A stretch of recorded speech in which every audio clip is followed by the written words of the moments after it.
Hello guys, kung napanood yun na po yung video at ready na po kayo na mag-join dito kay Seekfest, na alam po ay meron po kayong 2996 sa GCash. Just click the join now and then secure with your position today. Click nyo lang po yung secure your position today. And then ito po yung makikita nyo. Ito po yung one-time affiliate sign up na 249-ish. May kasama po siyang 2 pieces soap and 2 pieces na lotion.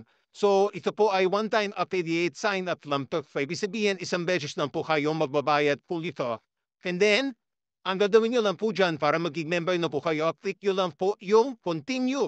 Okay, so pag na-click nyo po yung continue, meron natin po kayo ulit na monthly subscription na 2 pieces seaweed chip, no? O kaya mamimili po kayo dyan kung 2 pieces na soap or yung po isa na 1 piece Sea-Skin UV Intense Whitening Lotion. And then tapat kung nakapili na po kayo dyan, click nyo lang po yung Pay Now. Okay? So yan po, pagkarawag na po po ng mga products, mamili lang po kayo kung ano to yung gusto po ninyo.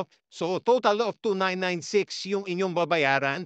And then click nyo lang po yung Pay Now. Now, pagka na-click nyo po yan, i-fill out nyo lang po yung details. Okay? Pagkatapos nyo i-fill out yung mga details, ay may instruction na po kayo na magbayad po kayo through GCash. So ito po yun.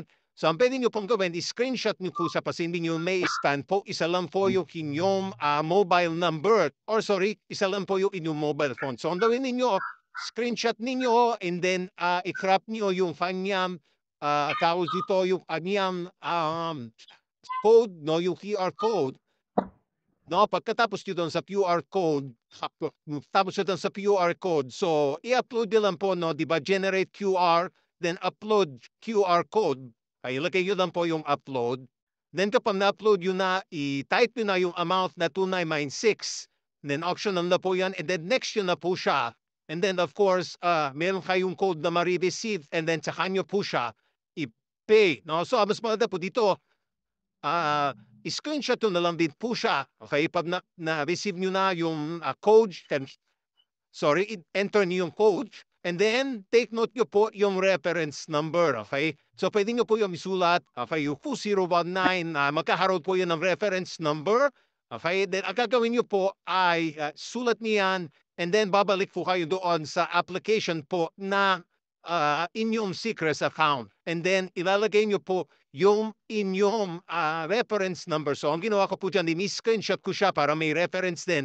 And just in case, just always take note the reference number and then ilagay nyo po dyan. And then isubmit to lang po. Pagkasubmit nyo po, hintayin nyo lang po ang 24 hours para po ma-activate po yung inyong account. Kasi i-verify pa po yan. And then yung products po ay darating na lang po sa inyo. So that's how you can activate your Seekers account. Salamat.